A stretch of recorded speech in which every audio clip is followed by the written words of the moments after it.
Phone ചോർത്തലുമായി ബന്ധപ്പെട്ട വിഷയത്തിൽ ഞാൻ പറഞ്ഞിരുന്ന ചില കാര്യങ്ങളുടെ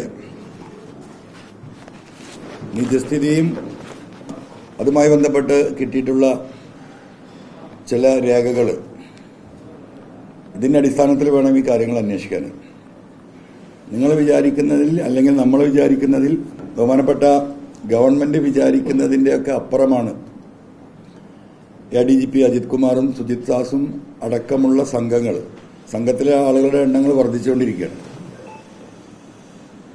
സംസ്ഥാനത്തെ DGP പോലീസ് ചീഫ് ഒരു SIT ഉണ്ടാക്കി അന്വേഷിച്ചുകൊണ്ടിരിക്കുന്ന മുഖ്യമന്ത്രിക്ക് നൽകിയ പരാതികൾക്ക് അപ്പുറത്തേക്ക് കാര്യങ്ങൾ പോവുകയാണ്. SITയുടെ കീഴിൽ നിരവധിയായ അന്വേഷണ സംഘങ്ങൾ പുതുതായി രൂപീകരിക്കപ്പെടേണ്ട അവസ്ഥയിലേക്ക് കാര്യങ്ങൾ നീങ്ങിക്കൊണ്ടിരിക്കുകയാണ്. അത്തരത്തിലുള്ള കുറേ കാര്യങ്ങൾ ഇപ്പോൾ വന്നുകൊണ്ടിരിക്കുകയാണ്. ADGP അജിത് കുമാർ ഈ ചുമതലയിൽ നിന്ന് തെറിക്കുന്നതോട് കൂടിയിട്ട് ഇനിയും ഒരുപാട് ഉദ്യോഗസ്ഥരും ജനങ്ങളുമൊക്കെ തെളിവുകളുമായി രംഗത്ത് വരും എന്ന് തന്നെയാണ് ഞാൻ വിശ്വസിക്കുന്നത്. അദ്ദേഹം ആ പൊസിഷനിൽ ഇപ്പോഴും ഇരിക്കുന്നതിൽ ഞാൻ ഇതുവരെ അദ്ദേഹത്തെ മാറ്റി നിർത്തണം എന്ന് ഞാൻ പറഞ്ഞിട്ടില്ല.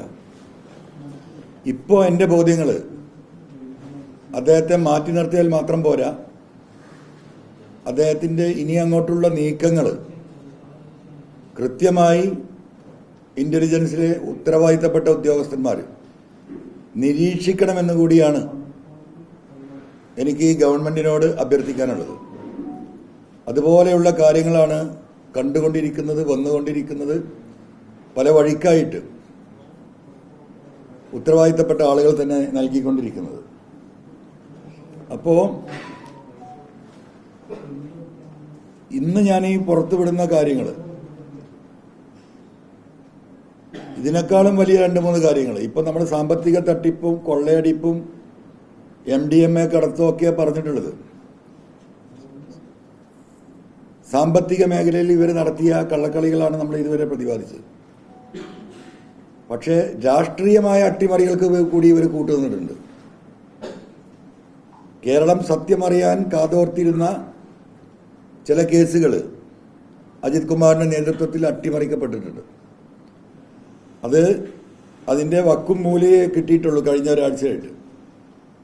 അധികം വൈകാതെ ബാക്കി തെളിവുകൾ കൂടി കിട്ടുന്നതോട് കൂടിയിട്ട് കേരളത്തിലെ അതിപ്രമാദമായ രാഷ്ട്രീയ കേസുകൾ, രാഷ്ട്രീയവുമായി അല്ലെങ്കിൽ ഒരു ഗവൺമെന്റിനെ, ഒരു മുന്നണിയെ, പാർട്ടിയെ പോലും ബാധിക്കാൻ സാധ്യതയുള്ള കേസുകൾ അന്വേഷണം നടത്തി ജനങ്ങൾ പ്രതീക്ഷിക്കുന്നതിൽ, ജനങ്ങൾ ഇന്നതായിരിക്കും സത്യമെന്ന് കരുതിയിരുന്ന കാര്യത്തിന് വിപരീതമായി അങ്ങനെയല്ല എന്ന് ചില കേസുകൾ അട്ടിമറിക്കപ്പെട്ട് നമ്മളെപ്പോലെയുള്ള ആളുകളൊക്കെ അത്തരം കേസുകൾ ക്ലോസ് ചെയ്യുമ്പോൾ അന്തം വിട്ട് നിന്ന ചില കേസുകളുണ്ട്. കേസുകളുടെ പേരിലേക്കൊന്നും ഞാൻ കിടക്കുന്നില്ല. അതുകൊണ്ടാണ് പറയുന്നത്, ഇനിയും ADGP അജിത് കുമാറിനെ ആ പൊസിഷനിൽ ഇരുത്തിക്കൊണ്ട് ഇത്തരത്തിലുള്ള അദ്ദേഹത്തിന്റെ താഴെയുള്ള അല്ലെങ്കിൽ അദ്ദേഹത്തിന് സമന്മാരായിട്ടുള്ള ഉദ്യോഗസ്ഥർ കേസ് അന്വേഷിക്കുന്നതിന് അദ്ദേഹത്തിന്റെ സാന്നിധ്യം അവരുടെ ആത്മവിശ്വാസത്തിന് കുറവ് വരുത്തും എന്ന് ഞാൻ കരുതുകയാണ്.